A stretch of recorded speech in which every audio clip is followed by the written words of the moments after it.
شخص مشغول تخریب دیوار قدیمی خونه‌اش بود تا اون رو نوسازی بکنه. توضیح این که منازل ژاپنی بنابر شرایط محیطی که دارن فضای خالی بین دیوارهای چوبی هستن. این شخص در حین خراب کردن دیوار در بین اون مارمولکی رو دید که میخی از بیرون به پشتش فرو رفته بود. دلش سوخت و یه لحظه کنجکاو شد. وقتی میخ رو بررسی کرد خیلی تعجب کرد. دید این میخ رو 4 سال پیش در اینجا کوفته شده بود. اما به راستی چه اتفاقی افتاده بود که در یه قسمت تاریک اون هم بدون کوچکترین حرکتی مارمولک تونسته بود زنده بمونه؟ از دور داشت مشاهده می‌کرد که یک مارمولک رو که غذایی به دهان داشت سمت اون دید. مرد واقعا منقلب شد. خیلی تعجب کرد.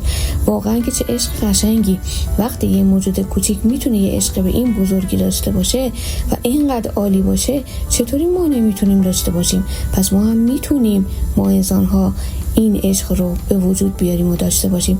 البته اگه سعی کنیم خیلی بهتر از اینها میتونیم، چرا که باید به خودمون بیایم و بخوایم و بدونیم که ما انسان هستیم.